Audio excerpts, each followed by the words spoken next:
Olá, tudo bem? A partir de agora começa mais um Universiência, um programa feito por TVs e instituições públicas de ensino superior nordestinas. Aqui a gente mostra a importância das produções científicas do Nordeste e como elas têm transformado a vida das pessoas. Vamos ver agora quais pesquisas iremos conhecer no programa de hoje. Pesquisadores da Universidade Estadual de Santa Cruz, em parceria com outras instituições, desenvolveram uma mochila para facilitar o monitoramento do vírus da febre amarela em macacos na Bahia, no Rio Grande do Sul, no Distrito Federal e em Minas Gerais. No Instituto Federal Baiano de Guanambi, o amido tem sido utilizado na criação de embalagens biodegradáveis e como revestimento comestível, aumentando o tempo de prateleira de frutas e verduras. Na Universidade Federal de Sergipe, pesquisadores desenvolvem equipamento de baixo custo que avalia a qualidade de grãos. E ainda, na Universidade Estadual do Sudoeste da Bahia, uma raça de galinhas de cor de pele preta vem chamando a atenção de estudiosos que pesquisam seu perfil genético e tentam inseri-la no mercado da gastronomia exótica. Tudo isso você confere a partir de agora no Universiência.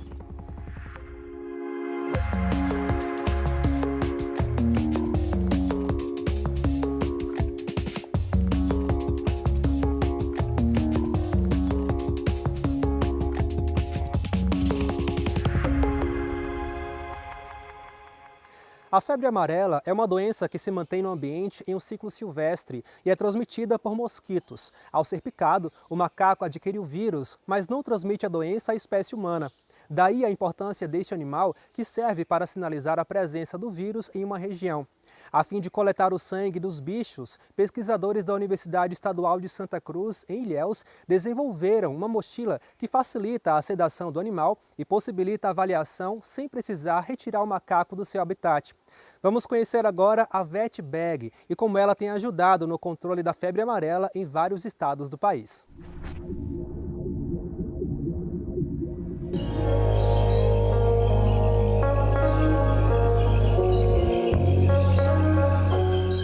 Há cerca de 2 a 3 anos, nós iniciamos uma pesquisa chamada Projeto Febre Amarela Brasil, que trabalha justamente para avaliação da circulação do vírus da febre amarela nos estados da Bahia, Rio Grande do Sul, Distrito Federal e Minas Gerais. E o objetivo principal do projeto é colaborar e fortalecer a vigilância do vírus da febre amarela, detectando então a circulação do vírus tão logo ela ocorra. E dentro desse projeto é necessário a captura de espécies, de algumas espécies de primatas, justamente para saber se aqueles animais já tiveram contato com o vírus da febre amarela. Numa situação de captura de animais de vida livre, a gente precisa daquele animal 100% sedado, parado, para a gente coletar as informações necessárias para o projeto. Uma intervenção é feita no animal que vai utilizar algum anestésico. Bom, então a VetBag ela foi criada justamente por uma necessidade de ir para campo e utilizar esse recurso da anestesia inalatória de maneira mais prática possível. Ela foi desenvolvida justamente para a gente poder utilizar esse modelo de anestesia fora de clínicas, fora de hospital, Então a ideia foi criar um modelo prático, que seja seguro e de fácil locomoção. E é isso que a VetBag faz. Então ela pegou uma estrutura com cilindros, tubulações, que você usa numa sala de cirurgia, e no nosso caso a gente precisa fazer a coleta de animais silvestres, A gente faz a coleta de pelo, coleta de fezes, coleta de sangue. Dessa forma, o projeto ele conseguiu identificar a introdução do vírus no Rio Grande do Sul no final de 2020, início de 2021, e também detectou a presença do vírus no norte de Minas Gerais em meados de 2021. No último boletim, a gente percebeu que teve a circulação do vírus da febre amarela em Minas Gerais, em uma região específica de Minas Gerais.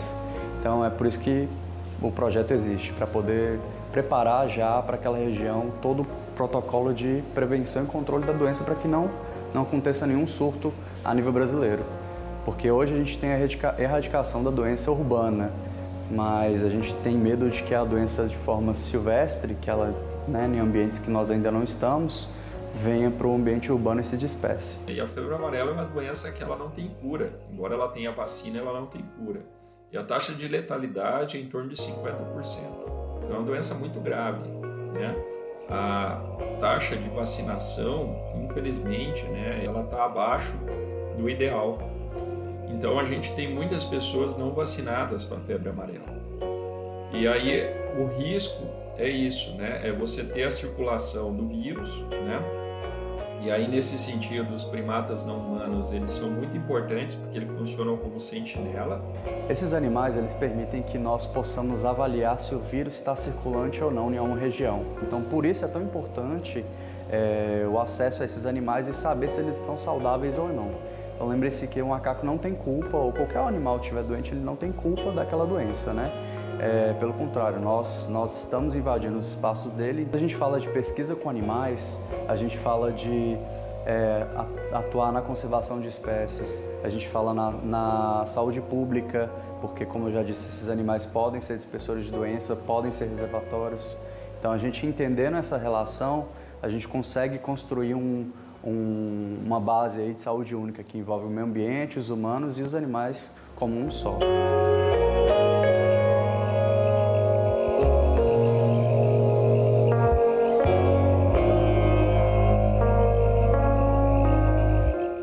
No próximo bloco, vamos ver como os pesquisadores do IF Baiano e Guanambi estão utilizando o amido na produção de embalagens biodegradáveis e revestimentos comestíveis. A gente volta já já.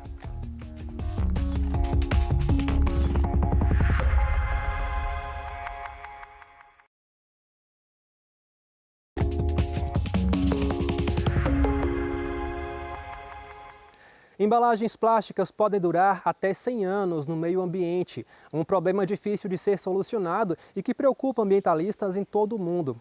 Mas no Instituto Federal Baiano de Guanambi, pesquisadores desenvolveram uma embalagem à base de amido, que dura apenas 100 dias para ser degradada.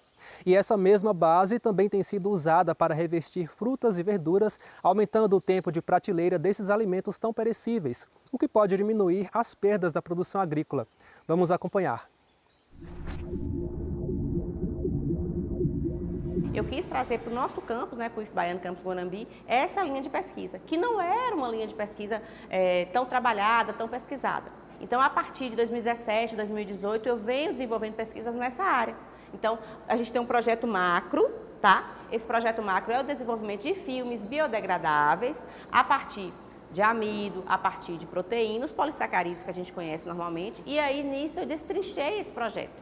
E aí a gente desenvolveu, aprovou vários projetos de pesquisa com publicações científicas, através de outras fontes, de amido e também outras perspectivas, como por exemplo a introdução de agentes naturais. Então, é desenvolver um filme biodegradável com um indicador de embalagem ativa, por exemplo. O que é isso? É quando você embala um alimento e aí essa embalagem tem a capacidade de interagir com o alimento, evitando, por exemplo, a oxidação lipídica.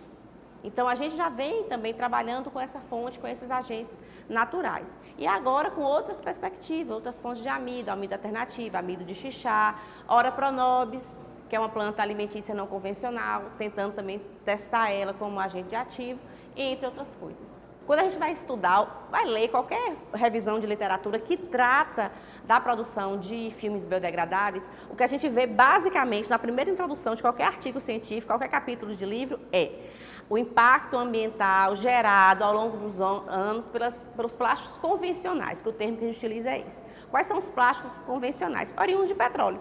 Então, qual é o problema dessas embalagens? Elas são utilizadas excessivamente, porque elas são maleáveis, você dá vários formatos, são mais baratas. Qual é o grande problema? Ela é descartada rapidamente na natureza, ou seja, imagine aí, você pega um saco de arroz, você rasga, coloca numa vasilha e faz o quê com o saco?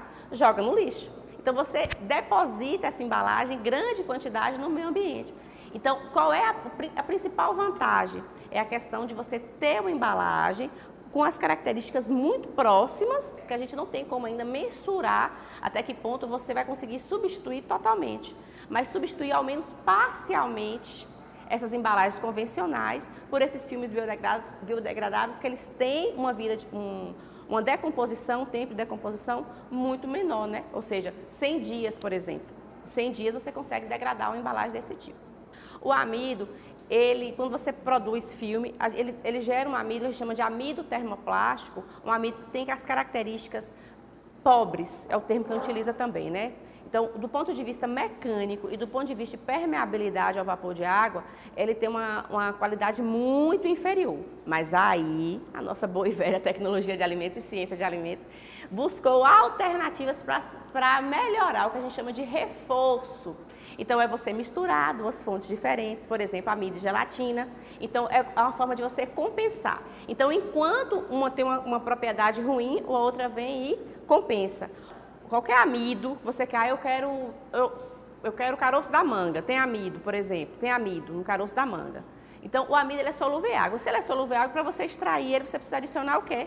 Água. Então, é uma metodologia extremamente simples.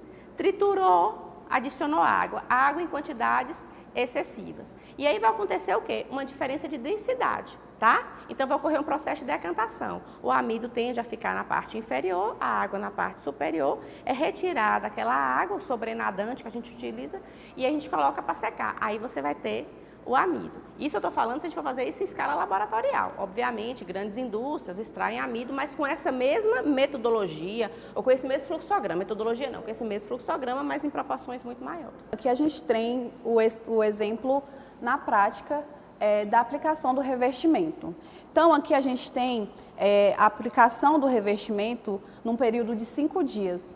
E a gente percebe que a amostra, né, o nosso produto controle que está sem o revestimento, ele já está numa fase muito avançada do processo de maturação com relação às duas amostras. O revestimento, ele está impedindo que o fruto, ele troque gás com o meio externo, impedindo a respiração, né? Porque o processo de maturação, ele vem através da respiração do fruto. Então, o revestimento impede que essa respiração ela aconteça. E aí a gente ganha vida útil, vida de prateleira, diminui a questão de perdas, tem a oportunidade de pegar esse fruto e ganhar com relação à exportação. Então aqui eu tenho total controle para poder utilizar o revestimento até o momento em que eu quero que a maturação volte a acontecer. O grande problema, eu acho, que é a questão do recurso, né, que é muito mais caro. A questão de rendimento também. Se você pensar, por exemplo, uma fonte de amido convencional, riquíssima em amido, como, por exemplo, milho, mandioca, que tem um teor de amido, mesmo assim o rendimento ainda é muito baixo. Então, você tem um rendimento baixo, consequentemente, você vai produzir uma quantidade baixa de embalagem. Então, tem a questão do custo. Mas o impacto ambiental é infinitamente menor. Então, a indústria precisa perceber que essa geração, né, que a gente está aqui, não vai durar, a gente tem muitas gerações que vão vir por aí, nós vamos ficar e vão vir filhos, netos, bisnetos. Então, a gente precisa trabalhar essa questão ambiental de uma forma muito mais preponderante. Apesar de o Brasil estar entre os 4 maiores produtores de grãos do mundo, com mais de 60 milhões de hectares de área plantada, segundo o IBGE, cerca de 10% de toda a produção nacional é perdida nas fases de pré e pós-colheita. Entre as principais causas para as perdas está a falta de informações sobre propriedades físico-químicas dos grãos para garantir a produtividade. Foi pensando na importância do uso de dados nos processos de produção, armazenagem e comercialização de cereais que pesquisadores da Universidade Federal de Sergipe desenvolveram um sistema para avaliar a qualidade de grãos, a exemplo do milho. A ferramenta permite verificar a massa específica aparente e o teor de umidade. O Brasil é um país, né, com um potencial agrícola muito grande. Por exemplo, na safra de 2021-22, segundo o 10º levantamento da Companhia Brasileira de Armazenamento, a Conab, a safra prevê aí uma estimativa de 272,5 milhões de toneladas. Em relação a Sergipe, nós temos destaque para a cultura do milho. Os desafios são muitos, principalmente na pós-colheita de grãos. O produtor ele tem que ficar atento à umidade correta para fazer essa colheita, né? Como a gente sabe, se ele for colher antes, ele vai ter que fazer um processo todo de secagem, né? Então, retirar esse produto do campo com um teor muito alto, se for mecanicamente, vai ficar inviável, né? Porque pode danificar o grão, né? Se for manual, né, ele vai ter o trabalho, mas depois lá na parte de secagem você vai ter um gasto energético muito grande para reduzir essa umidade ao nível ideal de armazenamento. Em Sergipe não há cultura de colher antecipadamente. Então o produto ele fica lá no campo e isso contribui para o ataque de pragas, por exemplo, ratos, pássaros, insetos, entre outros micro-organismos. Isso é levado para o armazenamento, no futuro armazenamento aí, ele vai acontecer o quê? Ele vai ter um gasto muito maior para poder tratar esse produto. Pensando nisso, o Laboratório de Máquinas e Motores Agrícolas aqui do Departamento de Engenharia Agrícola, né, da Universidade Federal de Sergipe, vem desenvolvendo, né, equipamentos aí que tenham um custo, né, reduzido para que a gente possa atingir, né, todos os públicos. Esse equipamento ele foi desenvolvido num projeto de iniciação tecnológica, que é o PBIT. Durou cerca de 1 ano que a gente desenvolveu, usando sensores embarcados para detectar temperatura do grão e umidade. Ele foi todo modelado em impressora 3D, né, modelado e impresso em impressora 3D, para ter uma maior funcionalidade de acordo com a necessidade do produtor. Só para vocês terem uma ideia, os analisadores de umidade e massa específica aparente aí de grãos que o mercado tem, a gente pode ter aí dos mais, né, vamos dizer, dos mais caros, algo em torno de R$15.000 e alguns mais simples, em torno de R$2.000, R$2.500. E esse equipamento que a gente desenvolveu, a gente conseguiu, né, colocando aí na ponta do lápis, algo em menos de R$1.000 você consegue produzir. Como é que ele funciona? Né? O equipamento ele recebe os grãos na parte superior, né, que fica na moega. Nesse momento ele tem um sensor que mede a temperatura do grão. Posteriormente abre uma comporta para que os grãos sejam escoados de forma naturalmente, né, por gravidade, e vai encher os cilindros, são no caso eletrodos, que nessa parte já tem um volume definido. E aí vai ser determinada a umidade pelo método capacitivo, a umidade do grão, e também a massa específica aparente, já que a gente tem um volume conhecido e temos também uma célula de carga, né, para determinar a massa do grão. Além de fazer tudo que os equipamentos que a gente tem no mercado aí, ainda traz o diferencial aí da gente, né, ter a resposta ali, as mensurações sendo descarregada automaticamente ali, momentaneamente para o notebook, e utilizando sistemas de Wi-Fi também, você consegue, Wi-Fi Bluetooth, você consegue também enviar essas informações para outros periféricos, né, celular, tablet ou computador. Bom, e hoje em dia, né, geralmente é determinado o teor de água dos grãos pelo método da estufa, né, que geralmente dura em torno de 24 horas, seguindo que é a norma, né, seguindo a norma da regra de análise de semente pelo Ministério da Agricultura.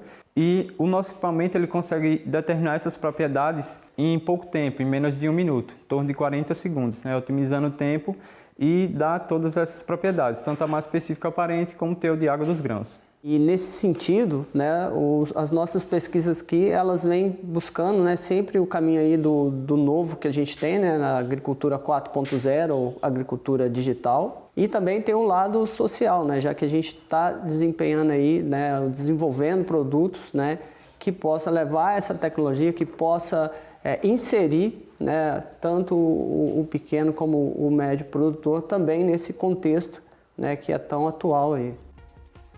Você comeria uma galinha que possui a carne preta?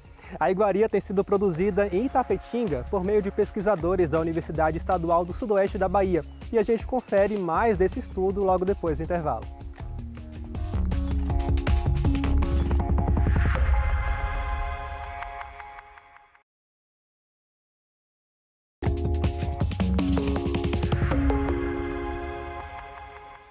Um frango que pode custar até R$600 em restaurantes mais requintados. Achou caro?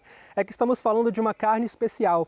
A galinha de pele preta ainda não é bem aceita, porém, quem já provou garante que a carne é muito macia e saborosa. A nossa equipe foi até a Universidade Estadual do Sudoeste da Bahia, no campus de Itapetinga, e lá conheceu a ave e a pesquisa que tem incentivado a criação da espécie entre pequenos produtores. É o que a gente confere agora.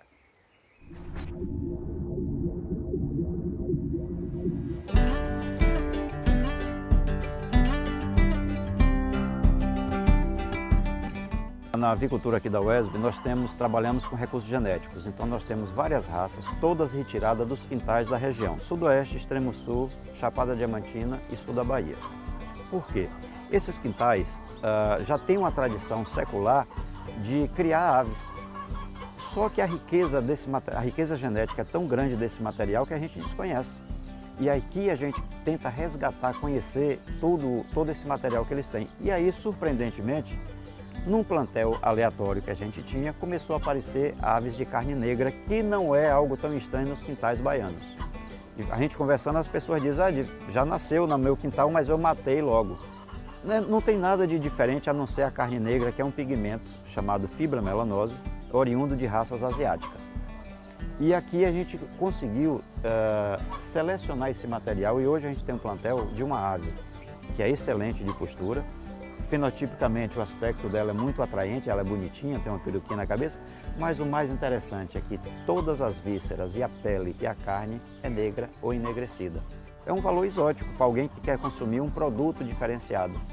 Ele pode ser um produto que o produtor, o sitiante, tenha para vender para um restaurante que querem carnes mais exóticas, com característica diferenciada e, portanto, possa agregar um valor maior para esse produto. E aí a gente não quis perder aqui essa genética dessa variação e a gente tem, e o resultado é extremamente positivo.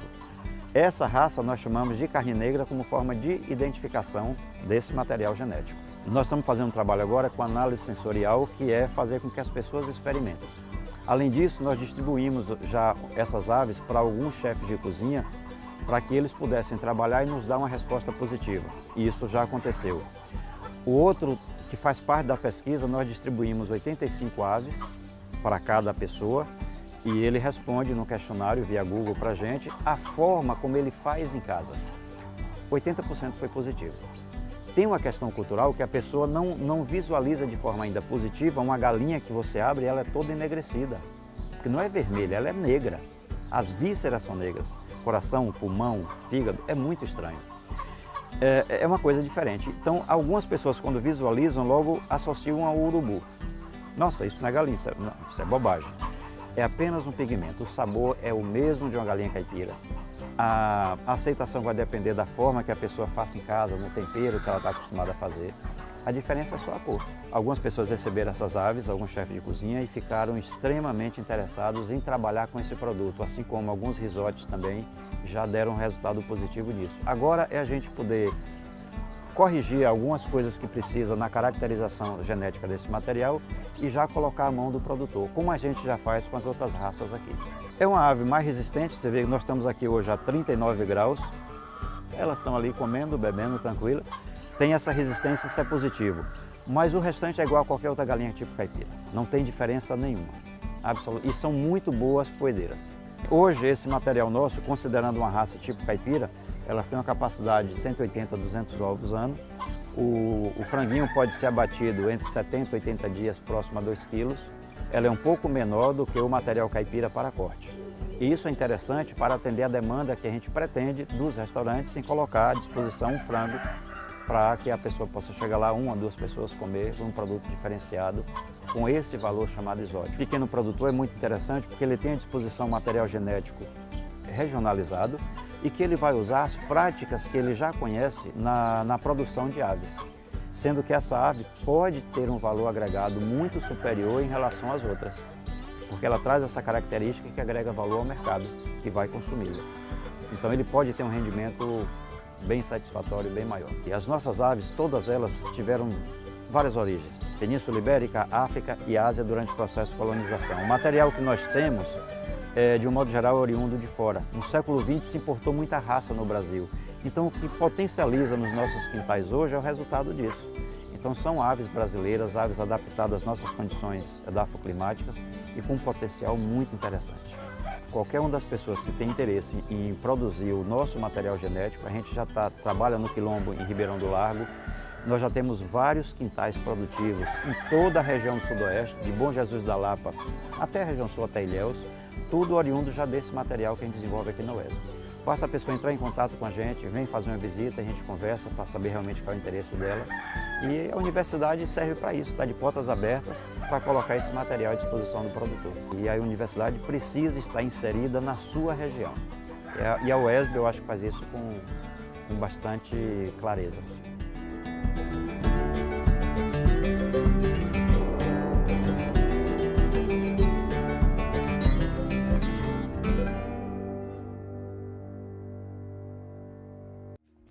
Obrigado pela audiência, a Universiência de hoje fica por aqui. No próximo programa traremos mais pesquisas inovadoras para a gente conhecer o que tem sido produzido nas instituições públicas de ensino superior nordestinas. Caso tenha alguma dúvida, envie um e-mail para universiencia@uesb.edu.br que a gente te responde em um próximo programa. Obrigado pela companhia e até mais.